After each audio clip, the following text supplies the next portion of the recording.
Let's. All right, welcome to the Thursday meeting. Today we're going to go over scripts and we're going to be doing some role playing. So whatever you guys have been struggling with, you feel like you have some sticky conversations, let's get that out of the way today. Also, what I would like to see you guys doing is maybe part of your routine, if you guys can partner up and do just right before your calls, do 10 minutes of script and role playing. I think that that would really help you guys in your career if you just want to integrate that into your time blocking schedule. Knowing what to say and when to say it gives you so much more confidence when you're actually talking to a client. So that's what we're going to practice today, just going back and forth. You're going to stumble over your words, and this is where you guys can really kind of figure it out. Because if you're not practicing with each other, you're practicing on your clients, which I did that in the beginning of my career. It just took me a little bit longer to get my conversations correct and actually know what I'm going to say and when I'm going to say it when I'm talking to clients. But once I got it down, it just rolls off the tongue. Once you guys know what you're going to say to people, that confidence goes through the roof, and then you do get more clients. So let's go over some things today. Let's start by you guys telling me what scripts you guys would like to go over. What are you guys having problems with? What are you guys encountering a lot and would like my advice and guidance on? And everybody unmute your microphones because we're going to be talking a lot today to each other. What scripts do you guys want to start on?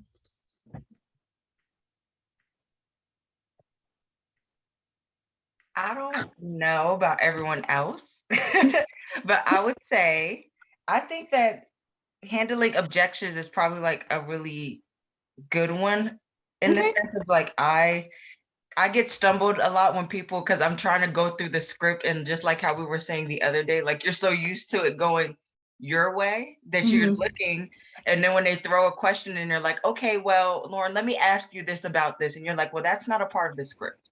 Save questions for later. So just Yes. how do we object that? Okay. So if it's a listing presentation and you get an objection that you're like, wait a minute, I'm going through my presentation, they're asking a question that I'm going to address later. I just stop them and I say, oh, that's a great question. And I'm actually going to address that in a couple minutes. So let's just complete what I'm going over now, and then we will go over that question. Does that work for you? So saying that puts them back into like, oh, you're giving a presentation, even though it's just a conversation, you're there, trying to make a new friend and going over the process. I do say, but oh wait, I am going to go over that. Is that okay with you? And there, it's a universal yes question. So one of the things that I go over in your binder is the universal yeses, and the small yeses lead to a closing. So then they're going to be like, oh yeah, sure. Okay, we'll get to that. And then make sure to say, and when you get to that part in your presentation, then say, okay, well, you did ask about that, so here's the answer. That's how I handle it in a listing presentation. But what particular objection are you getting a lot that you're stumbling over? Just a lot of people right now. I think a lot of it also has to do with just like having outside knowledge outside of our realm too. Because a lot of my buyers right now, especially like at open houses or just in conversation, a lot of people just feel it's a bad time to buy. And they're always hitting me with the, oh, I'm not ready to buy yet because of rates. And I'm not sure exactly, just because I'm not a lender, so I can't give you much insight on the lending world. I can talk to you about real estate, but then when they throw in like that conversation, I'm like, oh, okay.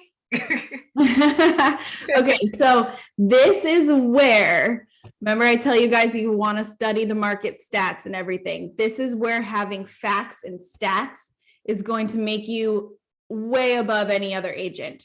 So knowing how many homes are sold per month, knowing our inventory, knowing the average price point, this is where I come back in a rebuttal.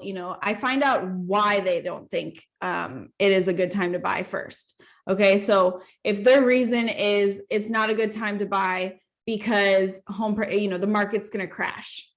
Well, if you know the stats and the data and knowing our inventory, knowing how many homes are sold a month, and knowing all this data, you can actually regurgitate that and be like, well, if you were asking me in Q4 last year, I would have told you that I think the same thing. And that's because Q4 of last year, our inventory went up to X amount of homes and sales went down to X amount of homes. Rates were up at the 8s and 9s.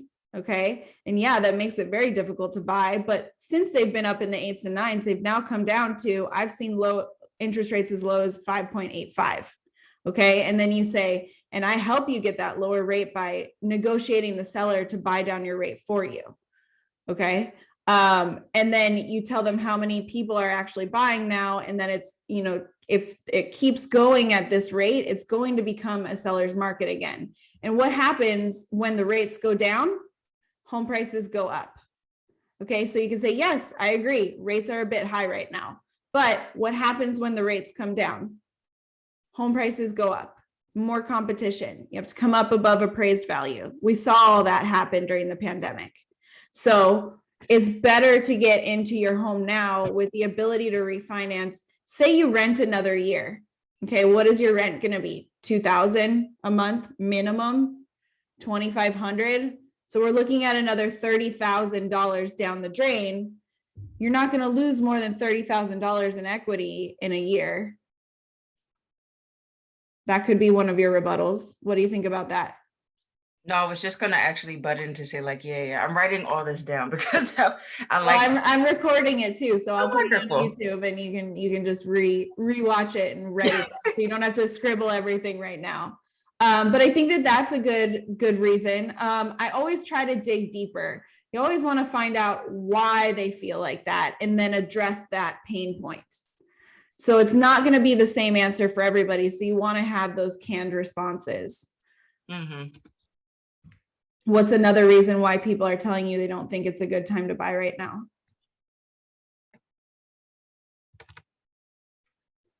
Another thing I like to ask is, okay, so if you don't think, after all that you tell them, you say, so knowing all those things, do you think you'd consider seeing at least, opening that conversation with the lender? And that's the terminology I use. I say, are you open to having a conversation with the lender? That's it. Okay. And then you get them pre-approved, get them looking at the numbers, seeing how it's possible. And I also say things like, it's best to open the conversation with the lender now, even a year before. Most of my first time home buyers start talking to me about purchasing a home anywhere from 8 to 12 months before they actually purchase. And what this does for my clients is I am able to help guide them, as to what they need to do with their finances in order to be approved for the most amount of money, get their credit in tip-top shape over the next 8 to 12 months, and make sure that when they do think it's a good time to purchase, that they are completely ready. They understand the process. This is going to be the biggest purchase in your life, right? They say yes. So say, yeah, I want to have that extra time to help guide you through that. So, are you open to having a conversation with the lender about what that process is going to look like over the next 8 to 12 months. And usually if their lease is coming up in 3 months and they're already talking to a lender, you can talk to them over the next 60 days. And then they get excited about it because they've already, gotten pre-approved maybe and looked at their finances and realized that it is possible, to do what they want to do.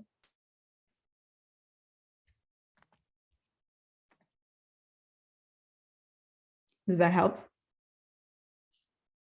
Oh, sorry. I was letting everybody go.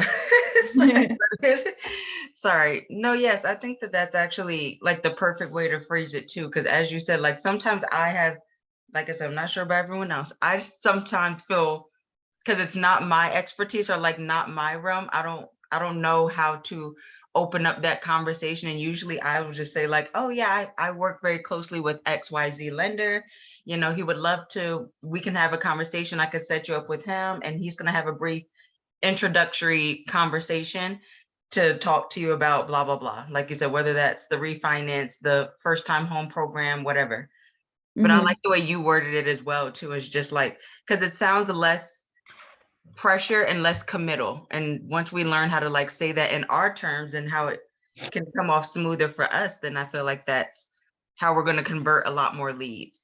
Exactly. And these people, like it says in your binder, the term salesperson has a negative connotation attached to it. So we don't want to be the typical salesperson who is pushy. So if we just make it sound like, oh, everyone who is a first-time home buyer that does it correctly opens up this conversation, no commitment. You don't, we just have a conversation with the lender about what it's going to look like. We don't have to run your credit or anything. Like, let's just get that conversation going with the lender to see if it's even, a good idea for you, if your finances make sense. If it doesn't make sense right now, then let's wait a year. Tell them that.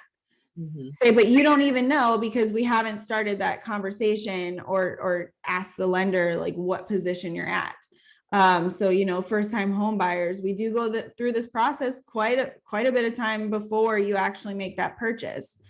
And then second time home buyers, if they say it's not a good time to buy right now and say, well, adding to your real estate portfolio is really the number one way to start building wealth in America. Everyone that is super wealthy has a good, percentage of their portfolio and wealth in real estate. And it all starts with that first house, right? And then you get a good agent, a good team around you, a good lender, a good realtor that can help guide you. And that's how we start building our portfolio and we add to it. And you can't always perfectly time the market.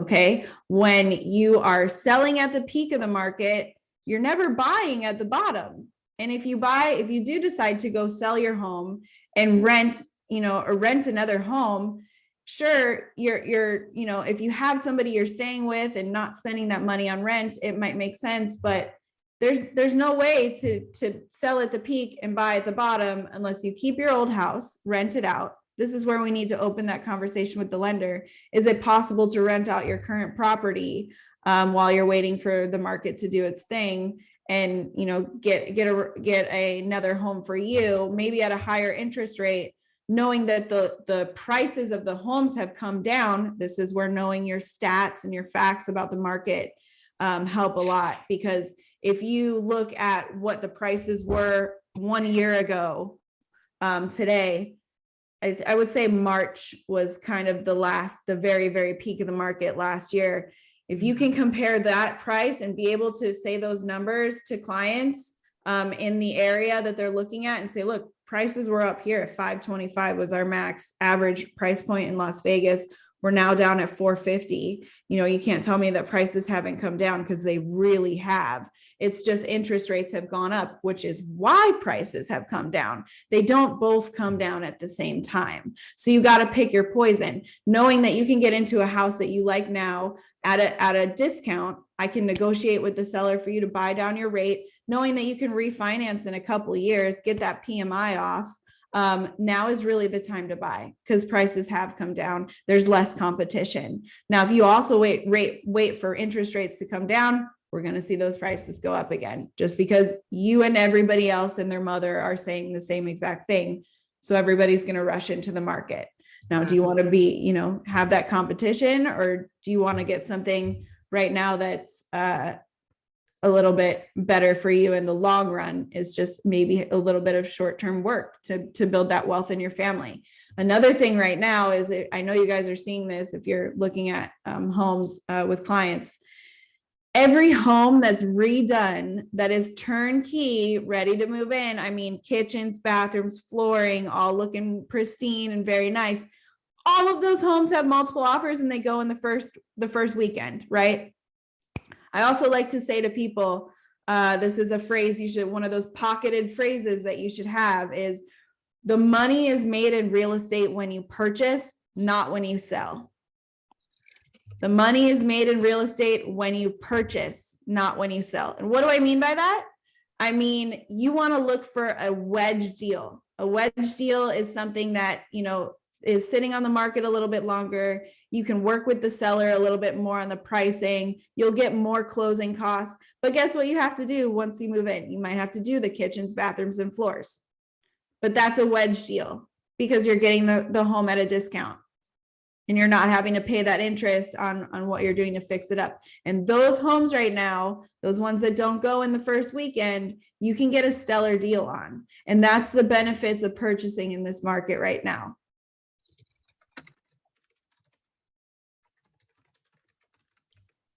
So I think those are some good rebuttals for some, oh, now is not the right time to purchase. Mm-hmm. Also, right now, guys, I am showing non-pre-approved buyers homes just to get them talking to me, because a lot of people have the same thought and the same exact objections that you're giving me right now. Now is not the right time to buy. But that makes it very, very hard to get a buyer consult with people, because they're like, it's not the right time to buy. Why would I have a buyer consult? I just want to see this house. Okay, do your buyer consult at the house. Just get them in front of you. Just get them to like you, get to know them, get to know what they want and need. And then what I do is I'll just search the MLS and I'll send them some homes, and I'll be like, even though I didn't, I'll say, I went and showed this home to another buyer of mine today and just thought you might want to see it. Another way to start a conversation with somebody that you just keep, following up with. Oh, I'm just checking in. No, send them a little bait. Say, hey, this house has all the criteria that you were looking for. I just wanted to bring it to your attention. Would you like to go see it? I showed it to another buyer today. I like that one. I actually just did a buyer's consult. Look, just a funny little tidbit. I just did a buyer's consult at the new build, at a new build community, like with my buyer in the kitchen area. And like you said, we met up at the place, and it was just funny because I'm trying to have this serious meeting and people are walking in, and I'm like, okay, let's come closer to the island. So tell me about this, and what are you going about with this? It was just funny. That's like I said, perfect. Keep doing that. Just keep doing that. That's what I did in the beginning of my career. And it helped me not only hone in on my skills and my conversation. It was casual. It was fun. I went and made videos at the new builds after that. New builds are great. They're like no work. You just get in there, you put your name and their name on a piece of paper. And if they end up going with that and you don't even know it, because some people do that, you still make the commission. So it's a very good strategy and tactic to use. What else are you guys getting sticky on in your conversations? For rent versus own, if they say, I just can't come up with the closing costs. That's not a problem at all. I mean, I've been getting closing costs covered by sellers, no problem. Obviously, and what I say is like, well, do they have the down payment, or what kind of situation specifically are you speaking of? Just in general. I didn't have one, but just to talk about it. Yeah. So generally in this type of market, what I'm doing for my buyers is I'm writing into the contract that the seller pays all of the closing costs. If, obviously every home and every seller is in a different situation, so not everybody is able to do that.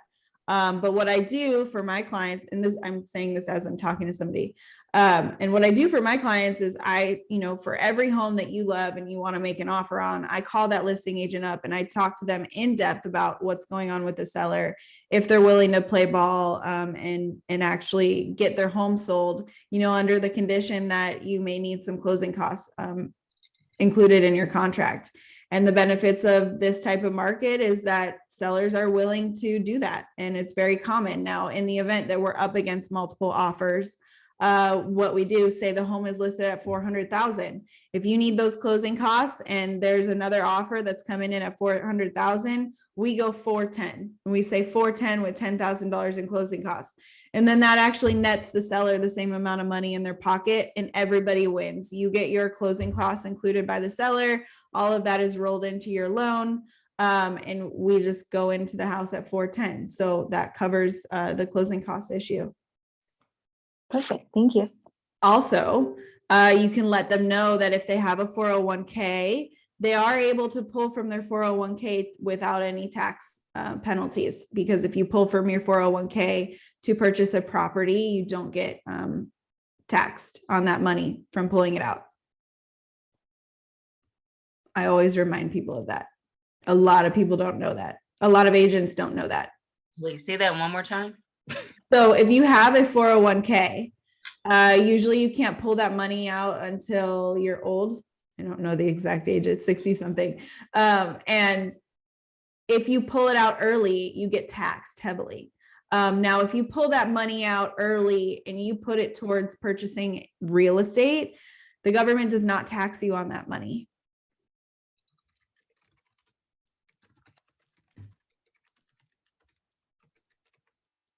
So that's especially good for people who have 401ks that are matched by their employer. Everybody should have a 401k. Even you guys should have a Roth IRA. We should do a finance meeting one day. I'd be interested. That'd be fun. My mom is a CFP. She has her own wealth management firm. So maybe I'll have her on to teach us about that too. Yes, bring mom on. So I take 35% of every paycheck and I put it into an account that I just pull my taxes from at the end of the year. So it's super easy.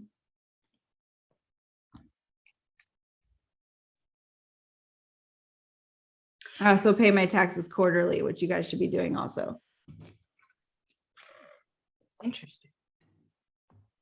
Lauren, how do we object, or like kind of piggybacking off of what Jill was mentioning as well? How, if we wanted to target, or you meet people that say, hey, I'm just strictly wanting to do, let's say you, Lauren, you met somebody and they're paying $2,500 in rent, and you're like, okay, well, why haven't you been, applying for a loan yet? Why aren't you actually purchasing it? And they just say, oh, well, I just don't think it's the right time. Like, what's the conversation, or how should we lay out this conversation for renters to convert them to now being comfortable with buying? Or should we just use the same sales tactics? I just say, I completely understand, that you feel that way. Can you tell me more about what would the right time look like to you? And they're going to say, well, rates will be at 3, home prices will be at $2 a house. You're going to be like, well, here's the thing, rates come down, prices go up. So would you rather have a home priced at $380 today at a higher rate for 2 years, being able to refinance down the road and get a lower amount in your mortgage payment, whereas your rent is going to go up every year? And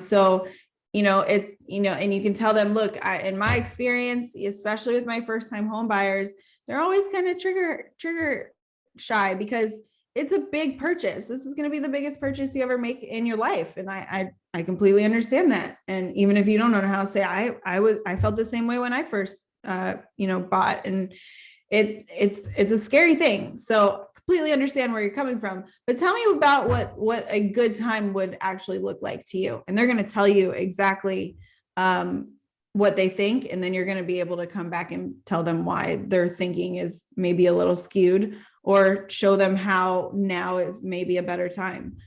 Just by opening that conversation with the lender and talking to them about what you need to do and what you're going to encounter during this process, even a year before you do it, is what most of my first time home buyers do. So I'd love to give you an opportunity to talk to an amazing lender that will explain all of that to you. Are you open to that? Yeah. Look, you can't see me, but yes, I'm nodding my head.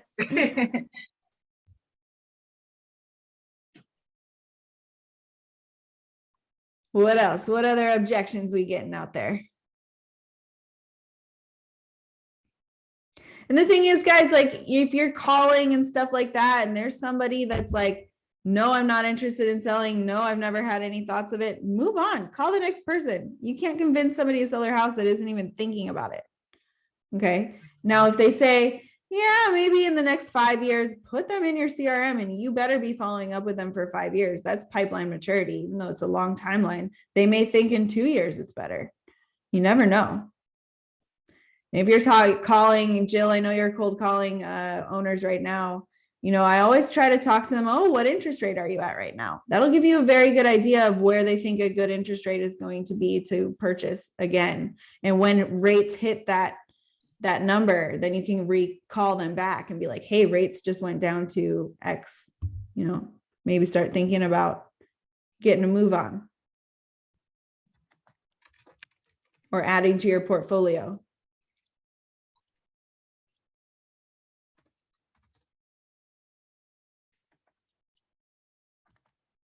You also want to ask them if they say, now is not the right time. You want to ask them, you want to start asking them what their perfect ideal home looks like.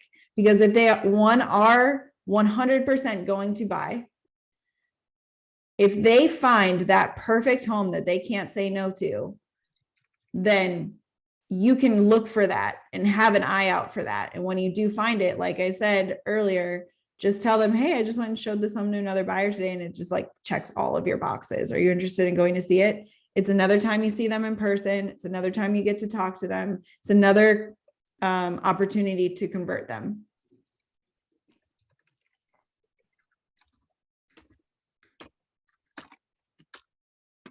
Sorry. You're good. You're good. I'm like, sorry. Sierra, what you got?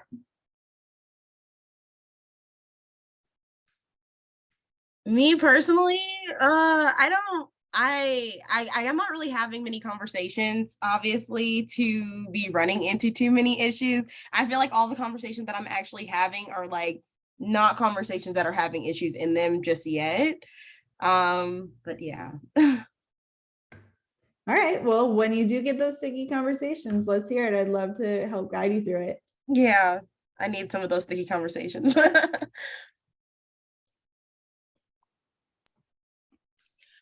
I think I haven't run across it today or anything, but my next conversation, I guess, like topic that I think we should like cover, how do we object people, or how do we go about it when people are talking about like let's say you're sitting in front of them, you finally got the conversation going, whatever, but now they're saying they're starting to dig about you personally. Oh, what's going on with your brokerage? I've never heard of Winning Realty. Or, oh, I'm gonna interview with other agents. How would you, Lauren, like just secure the client, whether that be a buyer or seller?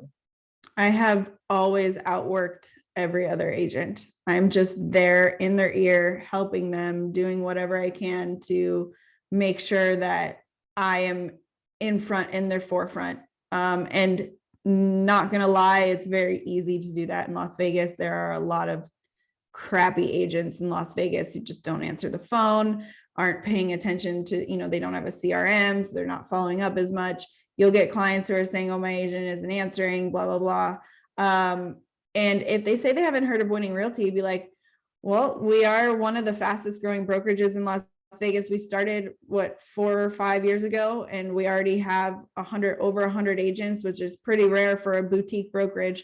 But like I said, we are a boutique brokerage, and we, since we have, not millions of agents, our agents are able to work and keep a lot of the money that they work for, and they work hard for their clients. And we're a very close-knit brokerage. And we do about 350 sales per year, which is pretty high.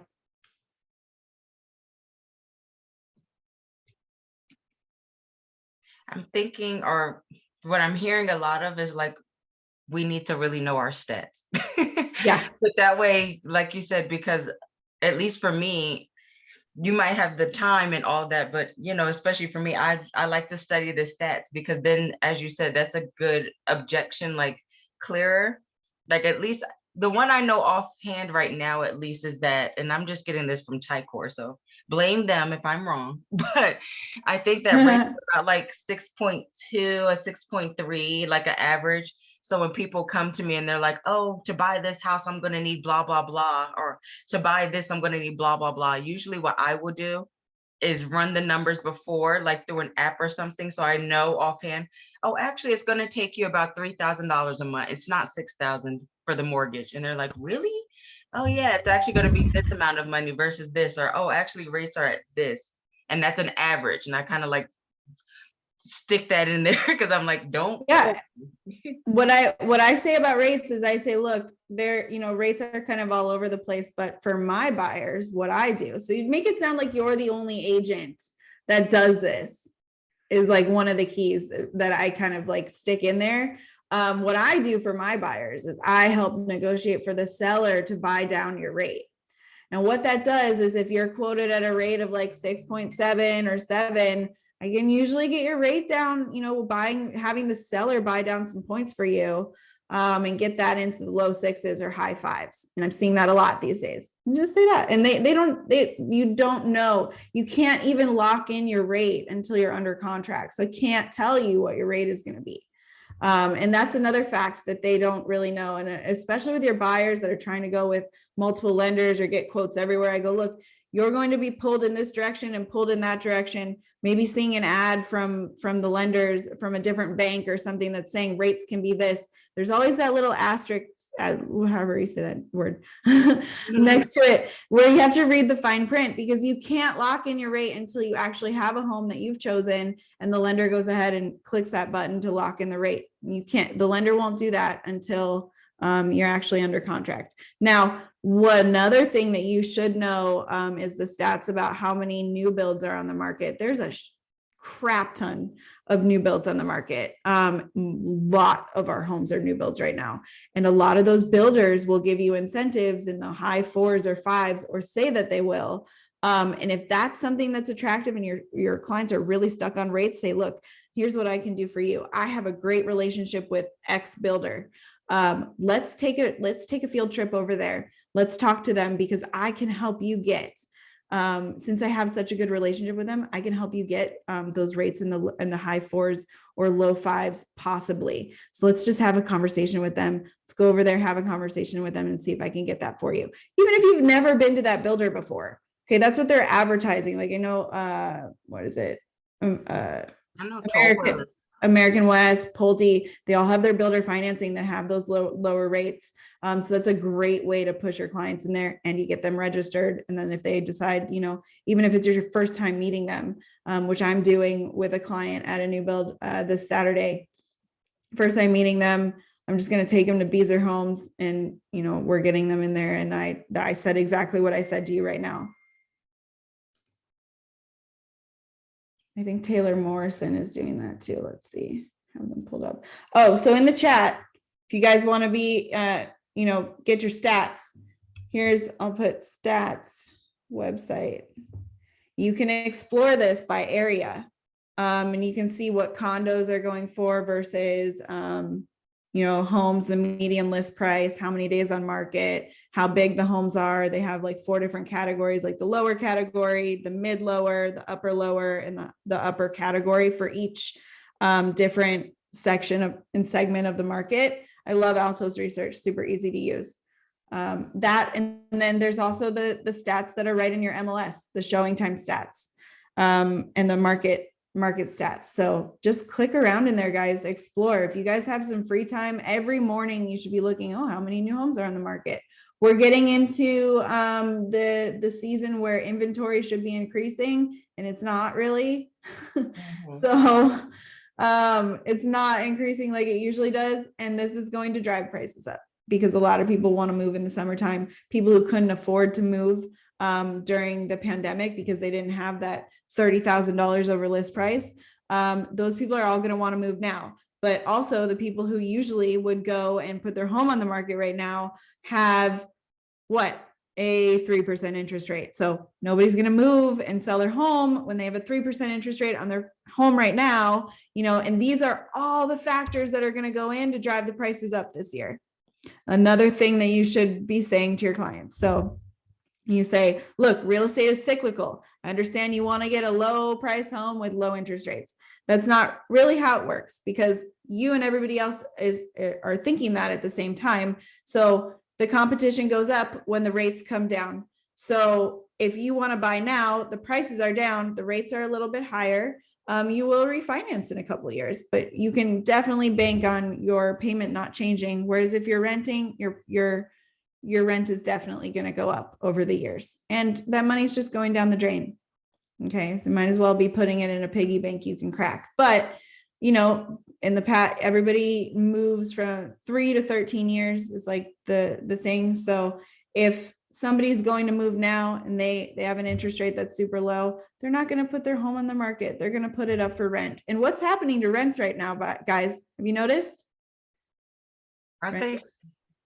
I've seen a report where, like I said, I've seen the reports that like rent right now is like slowly dipping down a little bit. Like it's not skyrocketing. I know like last time this this time last year, rents were like crazy high. Like Crazy high. I remember a conversation with a buyer, well, like a client, and they were saying that their leasing agent came to them with like a $1,000 like increase on their rate.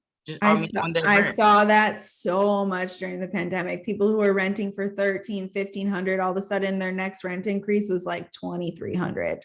It was sad. It was crazy. But rents are now, I'm seeing furnished homes, like a fully furnished, nice Henderson home for like 2,500 and then being lowered to 2,100. They're coming down a lot. Okay, so you're gonna have to have those rebuttals and those objection handlers ready because rents are coming down. So you definitely want to know your stats. Just being able to rattle off numbers just makes people think like, oh, okay, she knows her stuff. Yeah. I remember at my open house with me and Sierra, I had said something and she was just like, oh yeah, like that was good. I'm like, see, like you got to know at least like one good zinger to get people to stop looking at you like, oh, who is this agent? Because I feel like a lot of times that people, especially it's just the way the market is now, like the stats is everyone knows a realtor in a sense. So it's kind of like, how do you stand out? And then, like you said, you just have to kind of know your knowledge or know how to hold the conversation and sway, like to control the conversation, I'm trying to say. Yeah. So if they say rates are too high, we'll say, well, I agree. They are a little bit higher than they've been in the past, but have you ever considered purchasing or building your own home and then go into because I have great relationships with some of the builders here in town. And I'm pretty sure that I can get you, since I have a good relationship with them, I can get you rates in the high 4s or low 5s. Is that something you'd be open to checking out? And you get a brand new home. And brand new homes. Why are brand new homes great? What are some bullet points you should have in your pocket for why building new homes are great? Even though you tell them real estate is made when you buy, not when you sell. And now you have to sell a new build. Why are new builds great? You have to go against what you're saying. Right. Well, new builds are great because especially if you're a first-time home buyer, you're not going to have any maintenance on that for 5 to 10 years. Okay. And that's a lot of things that new home buyers are like, that's one of the main regrets that first-time home buyers have is like, I didn't know what I was getting into. Now the roof is caving in. Now the AC went out and like, oh my God, look at these bills. Now it really makes no sense to buy instead of rent. So you're not going to have any maintenance on that forever. And especially if you buy in the first phase of a complex of a home site being built out, you're going to get those lower prices. You could sell in 8 months and make money. And plus, sorry. So those are just some things you can say if you have to go against what you just were teaching them.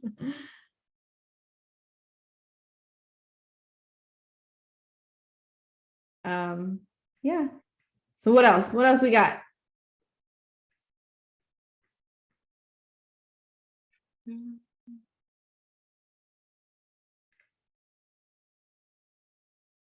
And another thing, if people are interviewing multiple agents, say, I agree with you. I being in the industry, I've seen a lot, and having people who pick the wrong agent, even me having to work with an agent who's not as knowledgeable or experienced as me, is very difficult. So I agree with you. I want you to interview as many agents as you want. But let me ask you this: what are you looking for in your agent? They're going to tell you exactly how to sell them. What does a good agent, look like to you? And if they give you a laundry list and you're like, whew, can't work with this client. I have totally done that. And they're like, they have unrealistic expectations that you can literally not manage. And they want price cuts on everything. And you're just like, if you're okay and you have a couple other clients and you're like, you know what, this one is going to take away so much time from my other clients, then that's also able for you to decide. And you also tell them, yeah, you're right. Not every agent is the perfect agent for everybody. We're not all the same. We are independent contractors and we have no guidance when we first start. But here's the guidance that I got when I first started. Here's, my team lead. Here's what we've been doing. Here's how many sales we've done. And I completely understand, that you want to interview multiple agents. You're so smart for doing that, because not a lot of people do. Just compliment them on it and agree with them, and they'll come back to you. Mm. And you also can, speaking against your own interest is something that really helps. Like a lot of times last year in Q4, I was like, you know what? Now is not the right time to buy for you. What would happen? They'd come back to me in 30 days and tell me, oh, I want to buy and I want to use you. I'm like, okay, even though I told you it's not the right time, having them not feel pressure like that, it works. Like being that no pressure agent, speaking against your own interests, letting them know that you're just there for them. If they have any questions, is what's going to help them. You're the professional that they can rely on their opinion without feeling like they're being sold for the agent's best interest.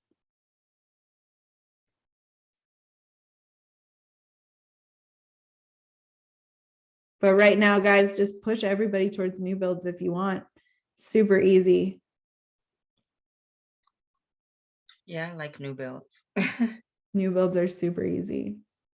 And they're really fun and easy to advertise too. I feel like everyone wants a new build too. Like, I mean, as you just said, look, it's funny because we're selling like resale and all of that. But yeah, it's funny because a lot of people will tell you that they want a new build.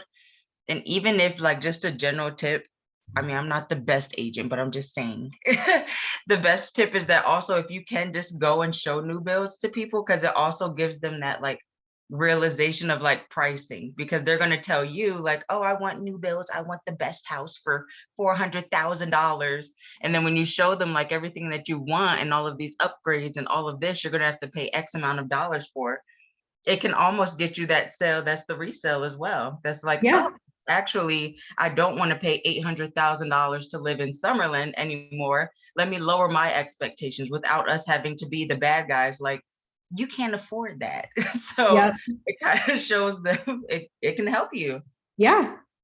And guys, having, a lot of times the new build lenders, even though they have all these incentives and it's going to be a selling point that you use to help get them in the door, the new build lenders really do rip you off left and right.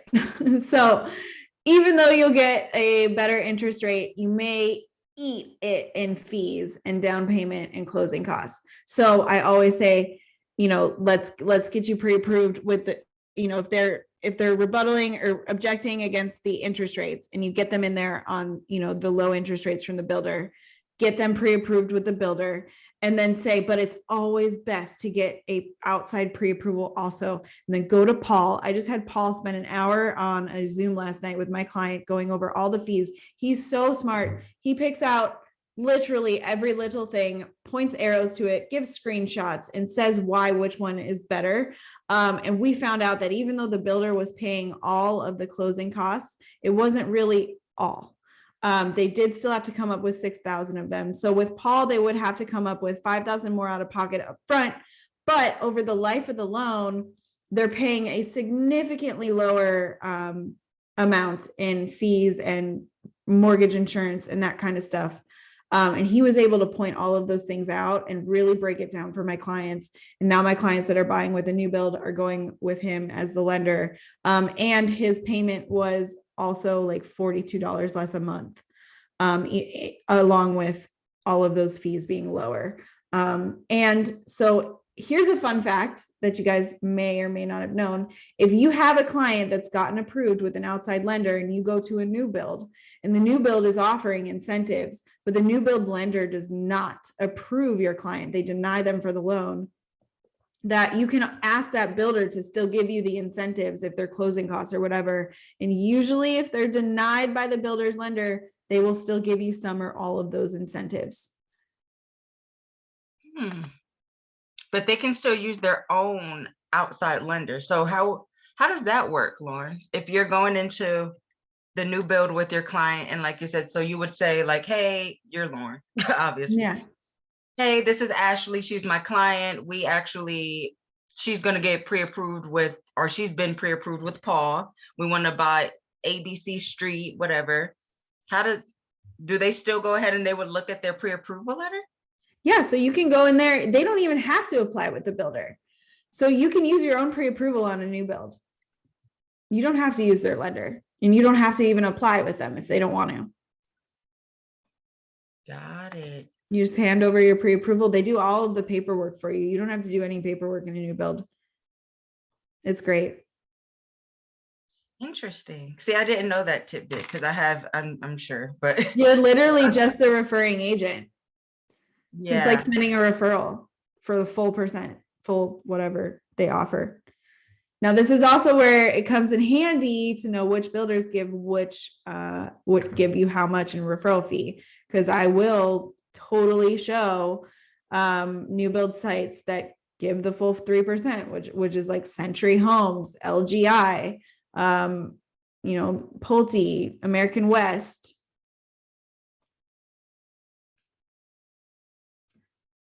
Good to know that. Beezer. Mm. Yeah. Now, if my clients are like, I want to go look at Lennar, that's a $500 referral fee. Lauren in the back and just sitting there with your purse. I go, well, we can totally go look at that. And I do suggest we look at all of your options, but I do want to let you know that I have heard the most amount of complaints from my clients who have closed on Lennar homes. For example, I've had Lennar homes have pipe bursts right after moving in, and I've had a water heater that was not connected after closing and moving in. And then what they do is they go Google it and they go, oh my God, I do see that Lennar has a lot of complaints. Let's not go look at them. And also just that tidbit in your contract about not commission, like that's just more money out of your pocket. Yeah. And I've had clients move into Lennar homes and complain about them. And this was during the pandemic. And I was like, I don't know. I'm sorry. Like, you have warranties. Hopefully the builder will come around. And then I've sold a bunch of resale homes where they've had construction defect and open lawsuits with Lennar. So I've seen it. I've seen it firsthand. And you guys know it secondhand. So pull up some articles and show them, and even with the other new builds too. You want to make your clients aware of certain things and what to look for. And in new builds, what I like to help my clients do is we do 2 inspections. I like to do one before the drywall goes up and one after the drywall goes up. You can suggest it to them. And if they want to do that, I think that it's in their best interest to do that. All right, what else we got for scripts, objections, anything? Also, what I do want you guys to be doing is when you do, what is the scariest thing about getting a listing? All of you guys are going to be so scared. When you get your first listing appointment, you have no idea what to do. You're going to be coming to me, oh my God, Lauren, I got a listing appointment. What do I do?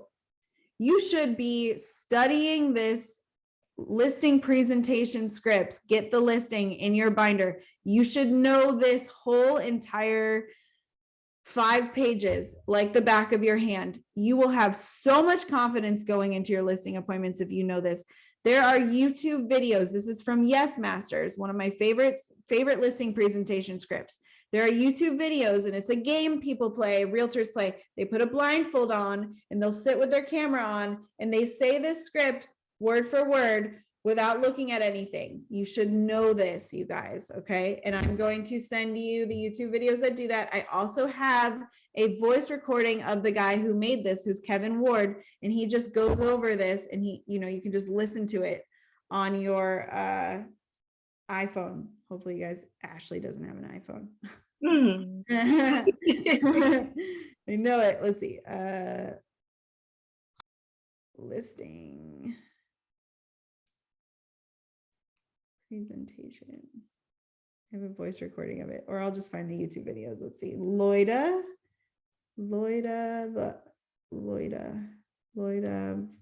Velasquez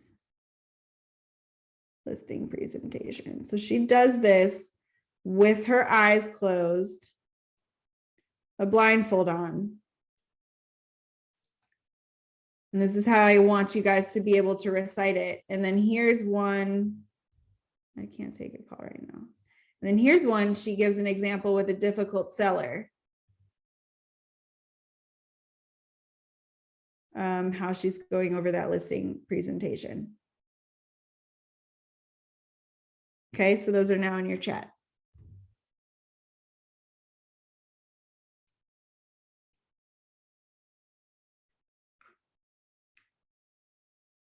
Are we getting other objections or anything when we're on the phones? How did your cold calling go, Sierra and Ashley? Did you run into any sticky or awkward conversations?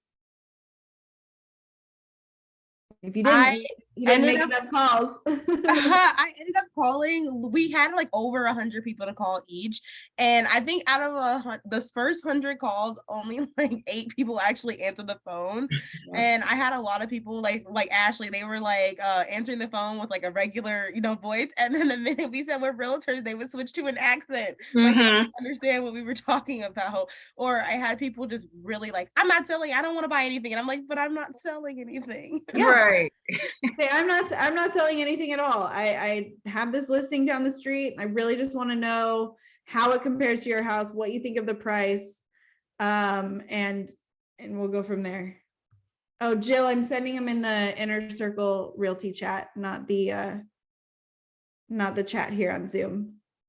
So if you want to check that out. Cool, thanks. Yeah, like Sierra said, I had that call too, and it's kind of funny because this is what I mean by role playing and like practicing it, because when it happens in person, you're kind of like, well, I had a guy, Lauren, that literally he was talking fine, and the moment I got to the part of our script that's like, well, XYZ house is up for sale. Did you know it was up for sale? Like I said, just opening up conversation. He goes immediately, no sale, don't want. I was like, I'm trying to invite you to the open house. No, thank you. No, thank you.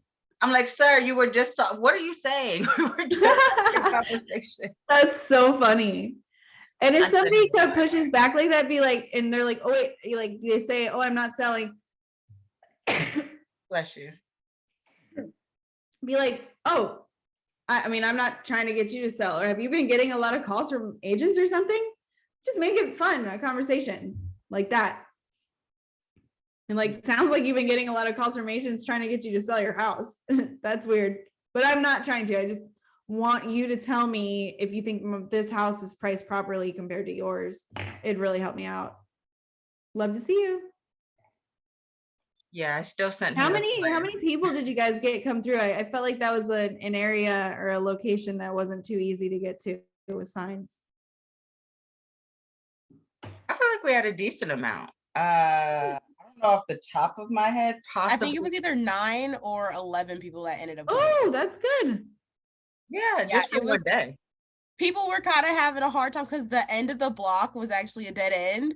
But we knew that if you were coming down that street and then you went back out, we knew that you were looking at the open house. And we had a lot of people like drive by like incredibly slow, staring into the window. and we couldn't go out and like wave them in because like the house was a little bit further back on the lot, like from the street. So by the time we made it to the door, they were already gone. Oh my goodness. Well, I'm so glad you guys partnered up to do that. I think that you should go a little bit higher price point next time. Yeah. Yeah, for sure. And I think you guys should keep doing that. Do that at least. If you can do that once a weekend, you guys will have, your business will blow up. Yeah, me and Sierra were talking about it too. That was probably the funniest moment of me and Sierra's like thing. We would just see people coming and Sierra's like, oh, there's somebody coming. Like, we're sitting right there. And then you would see the same car like hit the UE and they drive literally, Lauren, head straight to the left, just driving, looking at the house. And you're like, what do you do? Either come in or. Oh my God. So you need those big flags and stuff outside up front, or buy a balloon and tie it to the sign. I meant to go to the dollar store and get some balloons, but our signs were working. Like a few people were just like, hey, because I would assume that they were the neighbors, like, oh, you're coming in from our signs. And they're like, oh, we were driving by. Like, I'm like, oh, they must have got our call and they didn't. So like did you make sure that the listing agent put it on the MLS that there was an open house? Yes. Okay, cool. Good. That's awesome. Good job, guys. I'd love to see more of that from you. It's fun. It's see, like real estate's kind of a lonely sport. Like if you don't have partners like that to do and have somebody to go out and do that with you, it gets very, very lonely. So that's another joy of being on this mentorship program, is you can partner up with each other. All right, guys, any other objections or anything you want to go over before we wrap this up and I post it on YouTube?